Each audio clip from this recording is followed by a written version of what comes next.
Sumatera Halal Destination and Investment Promotion Center, SUMED, mempersatukan segala kekuatan potensial, sumber daya manusia, sumber daya alam, posisi strategis, kondisi geografis, religi, kultur, dan historis untuk keadilan dan kemakmuran rakyat di Sumatera.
Assalamualaikum warahmatullahi wabarakatuh.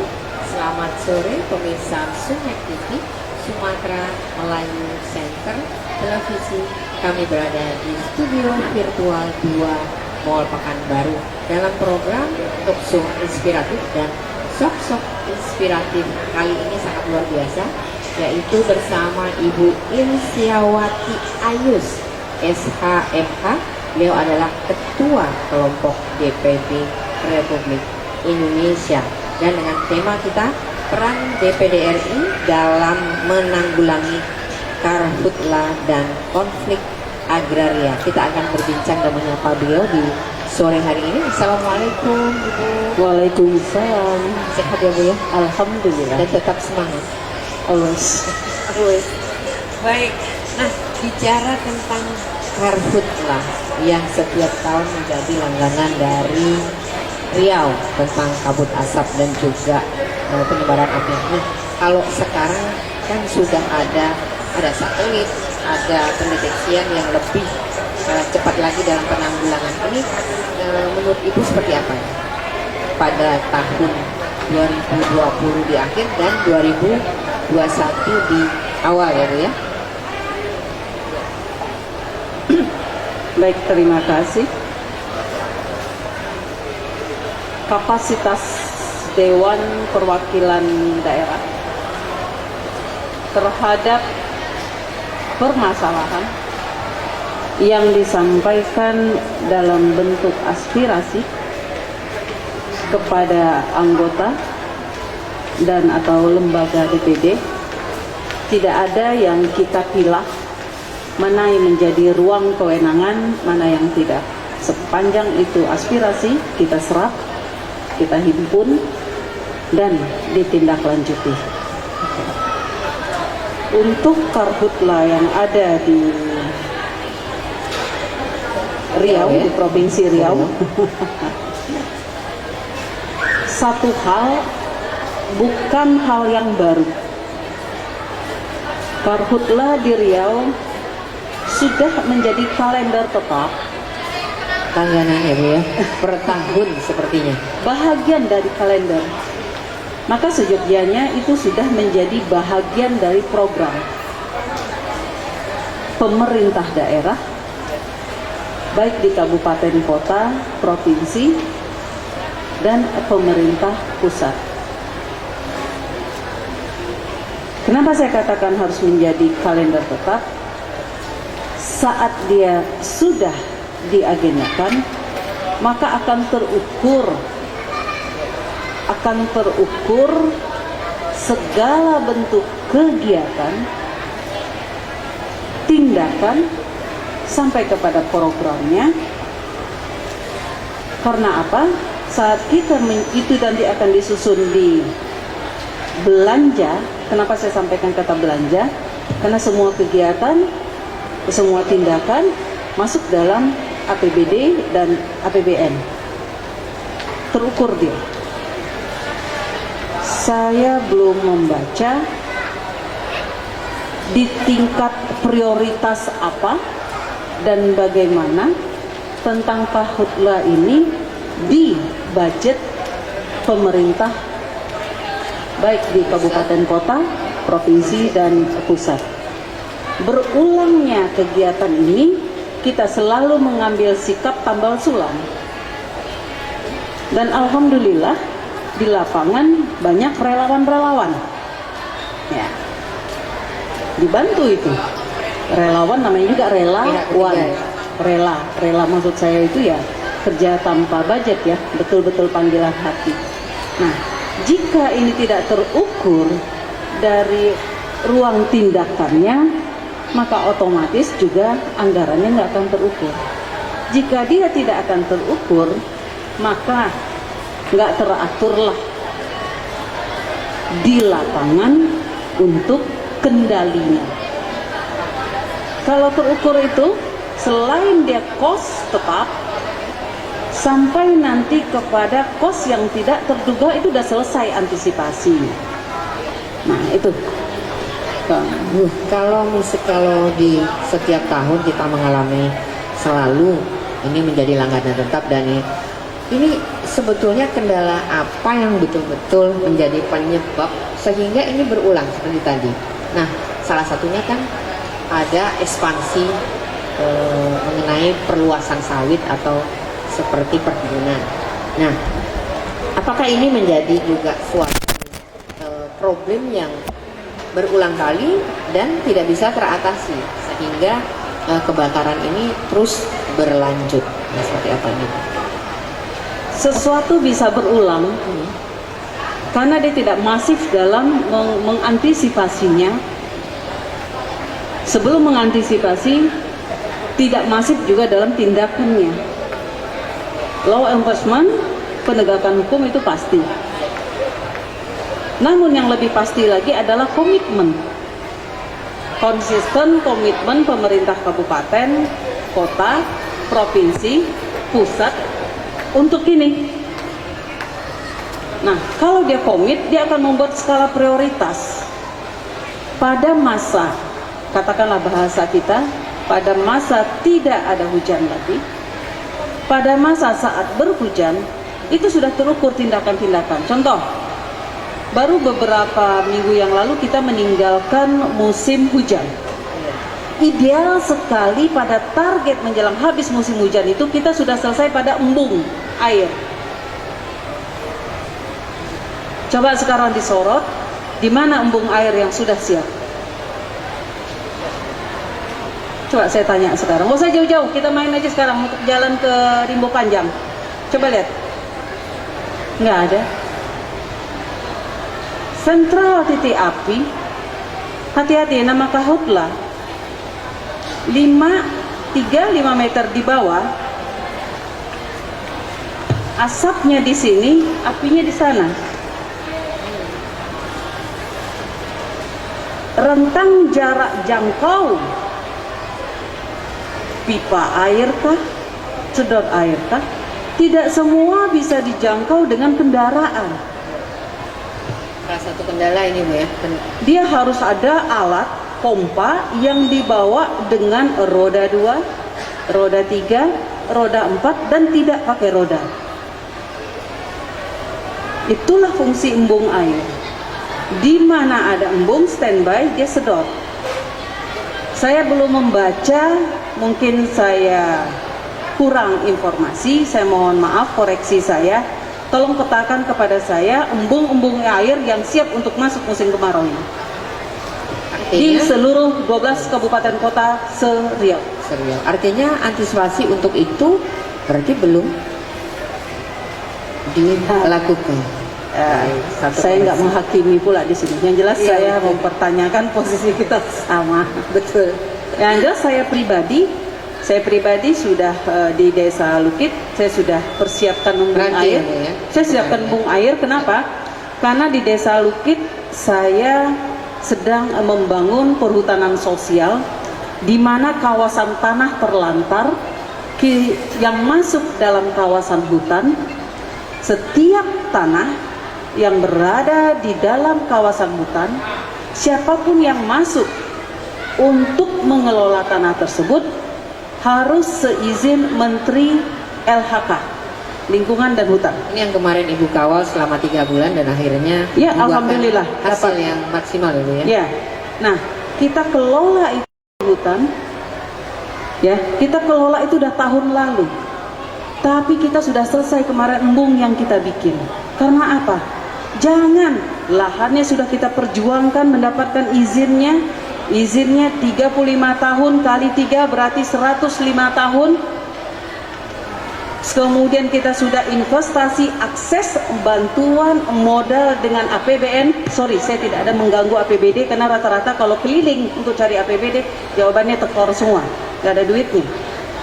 Nah, sudah kita bagikan modal itu sedang tumbuh kembang. Jangan kembang ini layu sebelum produksi hanya karena karhutla yang sudah menjadi rutinitas, tidak menjadi agenda dalam sebuah siklus sustainable, siklus tumbuh ini. Oke. Nah, yang lain saya nggak bisa jawab. Gitu. Oke. Ini Bu, kalau misalnya seperti tadi kan ada sosialisasi dan ada daerah yang seperti Meranti yang Tunggal Bukit yang menjadi bukan prioritas, seperti apa ya, agenda yang memang terjawab ya Bu, ternyata bisa ya Bu ya. Apa sih yang nggak bisa? Yang jelas-jelas nggak bisa aja dibikin bisa sekarang. Iya, siap. Yang warna putihnya tinggal diwarnai kok sesuai selera, kepentingan Betul. dan kebutuhan. Nah, ada lagi nggak Bu nih kalau bisa kita bicara karhutla. Sekarang kita bersinggungan dengan konflik agraria. Nah, seperti tadi kita ketahui di Riau selalu terjadi, kalau kita bilang perampasan ini terlalu vulgar dan kasar ya Bu ya. Nah, mungkin ada kata-kata lain dari Ibu tentang konflik agraria yang terjadi di Riau. Saya buka masker ya. Salah jalan tinggal nanya. Salah ngomong digampar orang. Tapi kita Jadi saya mau spell saya, pronoun saya simak dengan baik. Konflik agraria. Jika saya salah, koreksi saya dan saya minta maaf sebelum saya bicara. Kalau saya salah. Periode keempat saya sebagai anggota DPD MPR RI. Ini tahun ke-17 saya. Dari 12 kabupaten kota plus 1 provinsi. Saya belum ada mencatat, ingat kata saya adalah belum mencatat, bahwa penanganan konflik agraria adalah prioritas pembangunan daerah Riau. Jika dia tidak menjadi prioritas, maka masalah itu terpelihara. Tercatat bagi saya per sepanjang 2020 konflik agraria se-Nusantara 34 provinsi, Riau ranking 1. Riau ranking 1, Jambi ranking 2, Sumut ranking 3, Sumsel ranking 4, NTT ranking 16. 1 dan 4 adanya di Sumatera. luar biasa. Jawa itu ruang yang padat, sehingga kita lintas darat saja nggak sadar sudah berpindah per kabupaten provinsi. Seharusnya di situ yang akan menjadi pemicu. Kenapa saya selalu konsen pada konflik agraria? Masyarakat ini tumbuh maaf saya pinjam bahasa mak saya di rumah, kita ini beranak pinak. Tumbuh. Tanah tuh tak beranak. Malah cenderung deh habis. Pulau Rangsang terkikis 20 sampai 30 meter per tahun. Belum lagi bentangan-bentangan sungai yang abrasi luar biasa. Jadi berpijak pada masyarakat yang selalu tumbuh, tanah yang tidak tumbuh, maka kita harus concern. Kawal ini tanah sebagai media hidup yang berkesinambungan untuk anak cucu seterusnya. Gitu. Dan sekali lagi saya sampaikan, saya mohon maaf jika data saya salah. Dan saya silakan ajak saya untuk mengklarifikasi saat saya menyatakan bahwa tentang konflik agraria di Riau ini tidak menjadi prioritas pembangunan. Oke. Jika bersuara, apa yang menjadi prioritas utama di daerah? Kalau Riau terutama, daerah mana yang lebih utama? Dan Semua terjadi? sama. Hampir sama di Riau ini seksi. Kenapa seksi? Semua bisa masuk. Dari Aceh sampai Lampung, manusia yang terbaik itu menerima pendatang itu Provinsi Riau. Welcome. sangat heterogen kayak sekarang dulu ya. Terima. Saking terimanya kebablasan hilang. Dicubit, digerus tanpa merasa sakit. Harusnya sadar itu.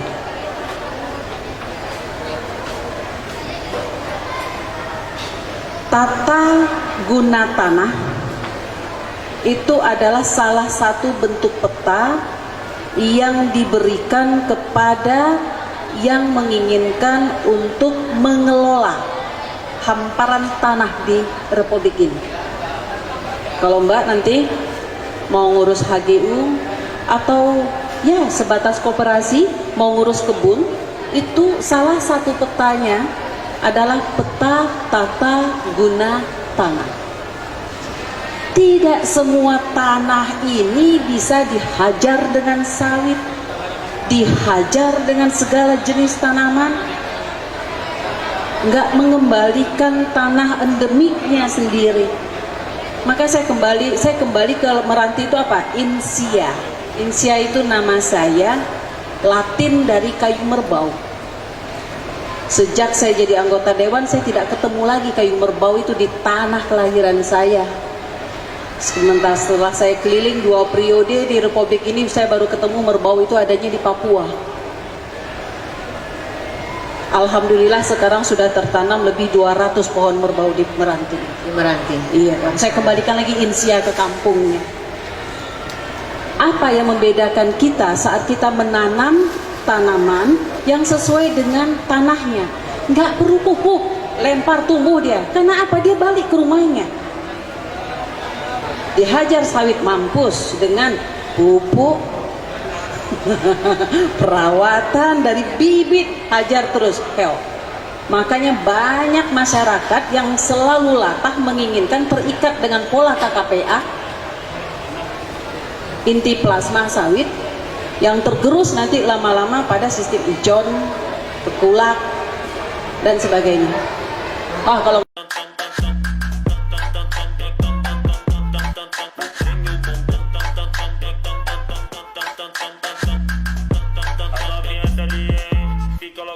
joga pra gente. Vai fazer assim pra ela. Vai fazer assim pra ela. Vai fazer assim pra ela. Vai com o bumbum tam tam. Vem com o bumbum.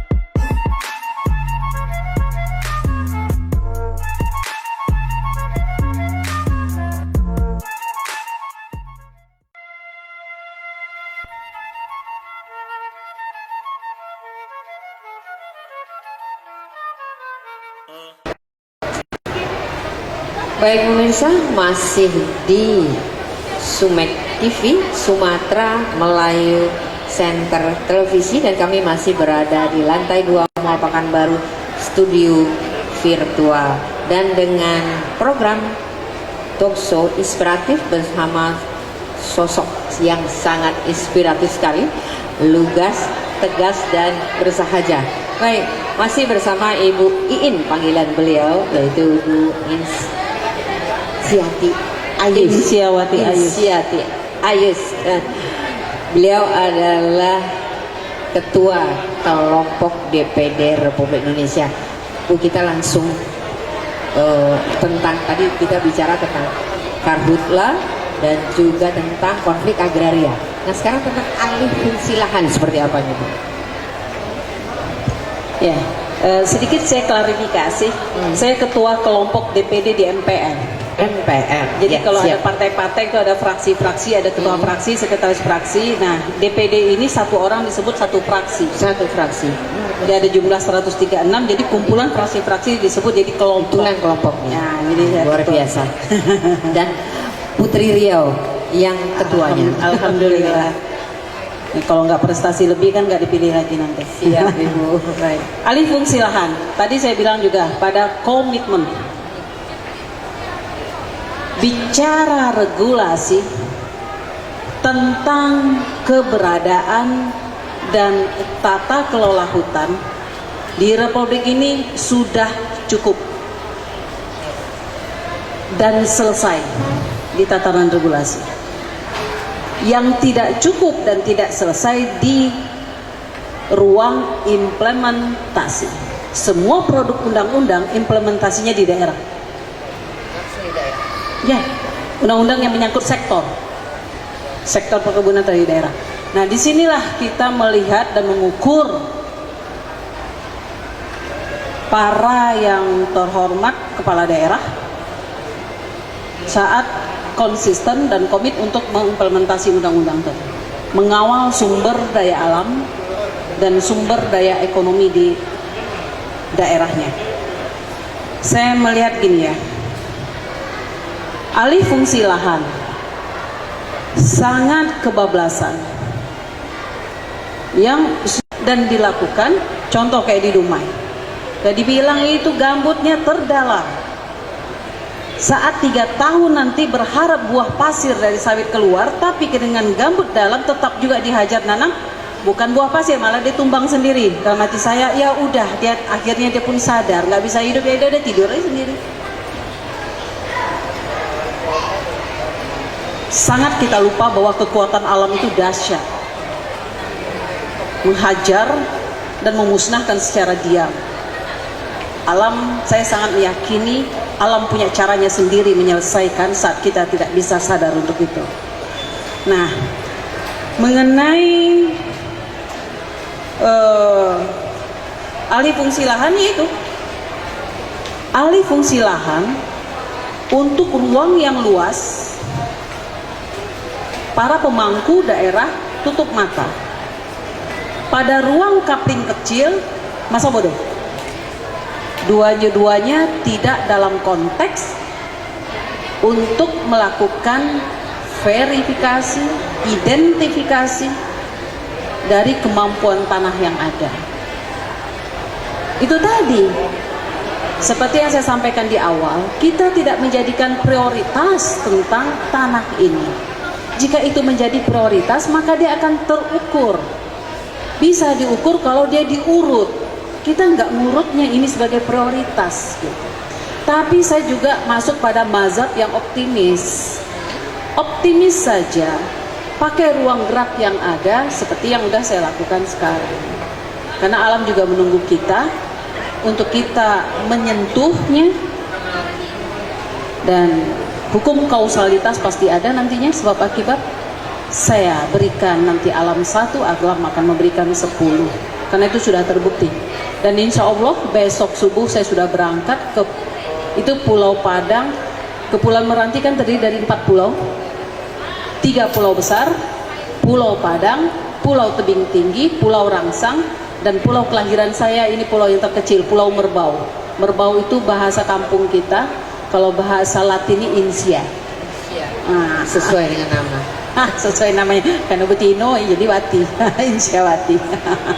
Oke, nah disinilah kita sudah lakukan mengembalikan kepada fungsinya. Pulau Padang insya Allah tahap pertama bagi saya sudah selesai. Besok saya akan lakukan ke Pulau Tebing Tinggi, Selat Panjang, dan Pulau Rangsang.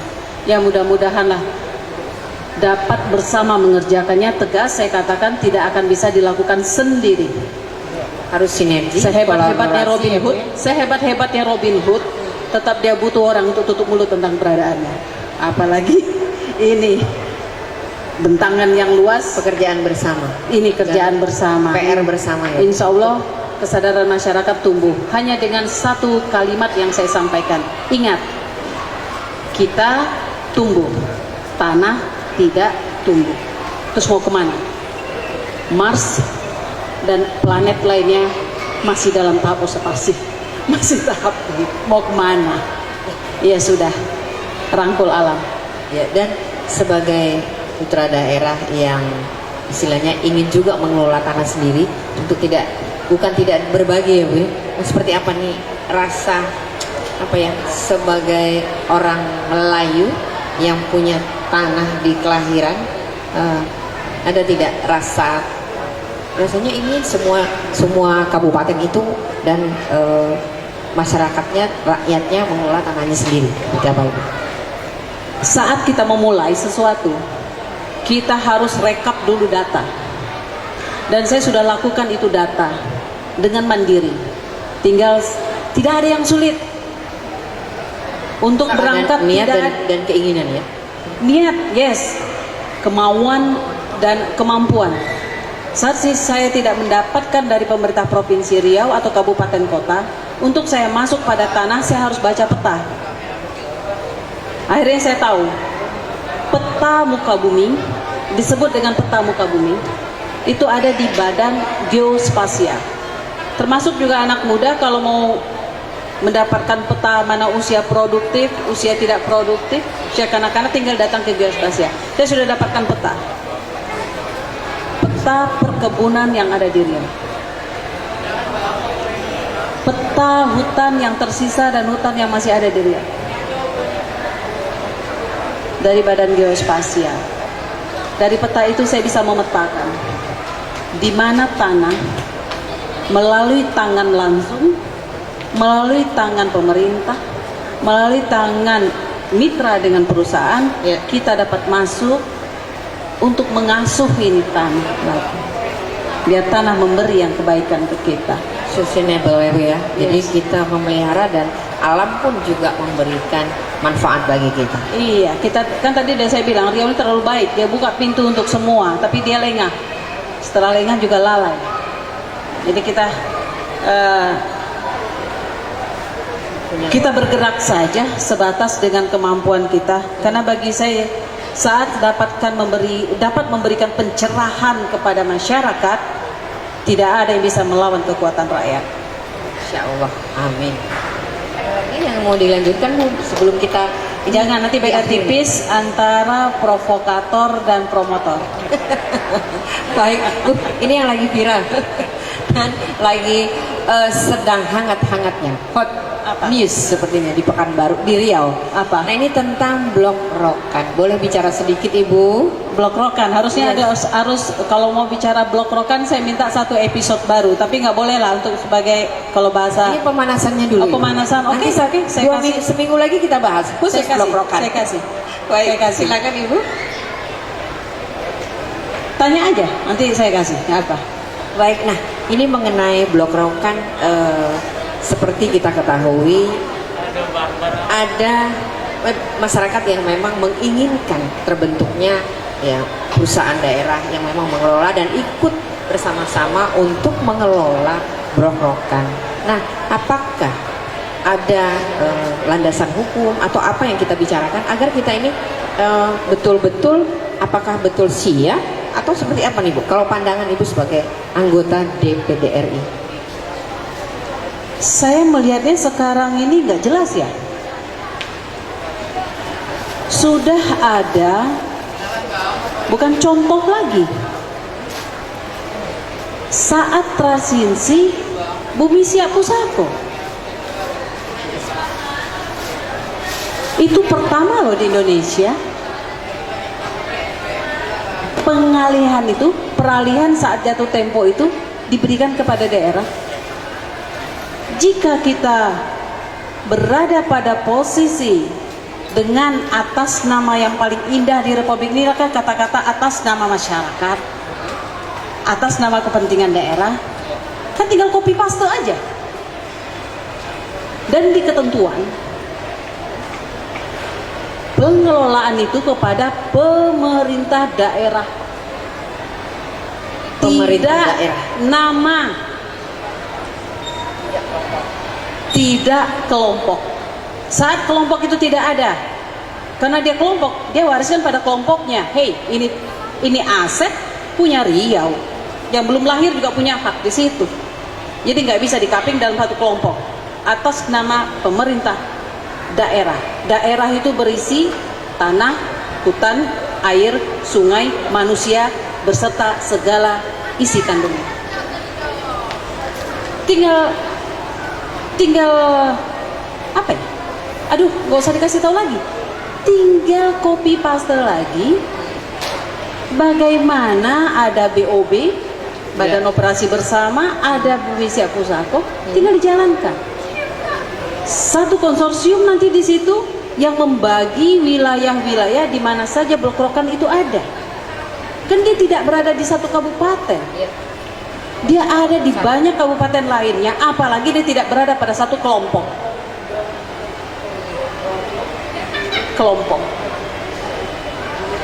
Ini kelompoknya ada tanda kutip ini.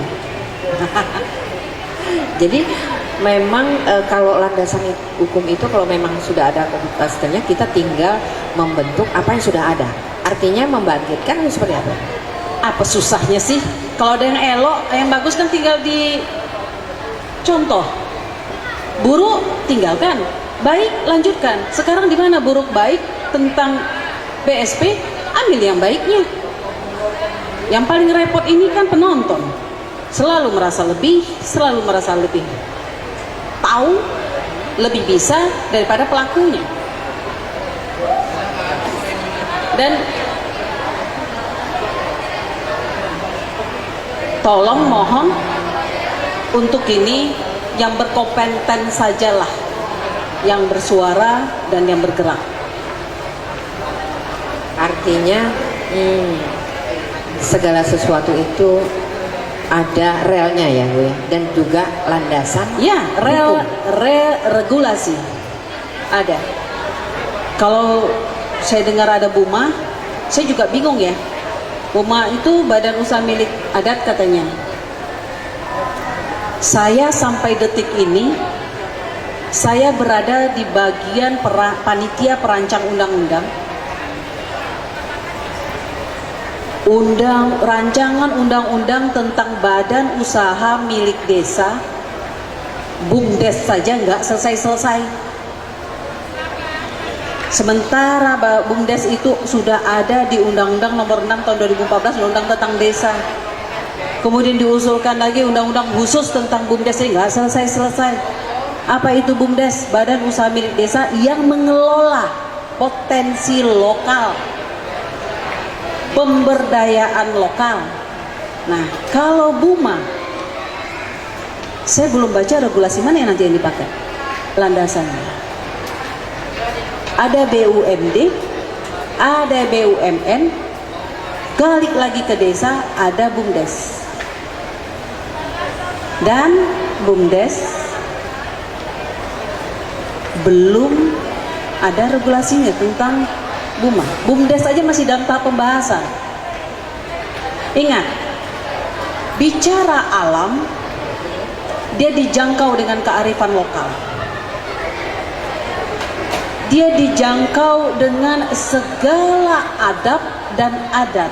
Bicara alam, kesantunan manusia yang merambah alam, itu hanya dijangkau dengan adat dan adab alam. Tapi saat Mbak mancing saya bicara blok rokan, itu bicara tentang sumber daya alam. Saat bicara dengan sumber daya alam, dia tidak, sumber dayanya, saya sudah pilih ya tentang alam tadi, dia dijangkau dengan ini. Nah, sumber dayanya dijangkau dengan peraturan, ketentuan dan perundang-undang lainnya, dan teknologi Teknologi tidak dijangkau oleh adat. Ingat, saat bicara ilmu, dia ada ilmu itu bebas nilai. Wow. Cukup sampai di sana, jangan panjang-panjang. Nanti episode khusus Saya ya, minta Bu, ya. bayar saya udah ini. Baik, nah ini yang terakhir nih. Tadi pemanasan pemeriksa udah sebetulnya udah apalagi, tapi tunggu yang berikutnya pasti penasaran. Nah terakhir Bu, himbauan, harapan pertama Karhutla, kedua Konflik Agraria, lalu apa saja yang bisa Ibu berikan kepada Untuk Karhutla, saya melihat masyarakat Riau ini sudah masyarakat yang baik. Saking baiknya dia adalah sebuah silent majority, jadi mayoritas yang diam saja. Sama seperti halnya kita juga diam menghadapi sampah ini. Saking sudah paniknya kita nggak bersuara lagi. Begitu juga dengan Karhutla, ya pandai-pandai sendiri saja, menginisiatif sendiri saja. Tapi saya pakai bahasa bijaknya, segala permasalahan yang timbul balik kepada diri sendiri, mandiri untuk mengatasinya. Itu saja. Berharap dengan pemerintah, setakat harapan ada, setakat harapan, dan untuk menuju pada realisasi, insya Allah masing-masing bisa membuka hati. Mix antara masyarakat yang mandiri dengan pemerintah yang tahu diri. Assalamualaikum warahmatullahi wabarakatuh. Baik, terima kasih pemirsa dan juga Ibu Insyawati Ayus yang tadi sangat menggebu-gebu. Kalau saya bilang, ini sebetulnya kalau 3 jam aja nggak terasa nih. Baik, tapi kasihan beliau ya. Kita akan kembali lagi nanti 2 minggu lagi. Jangan khawatir. Baik pemirsa, wassalamualaikum warahmatullahi wabarakatuh.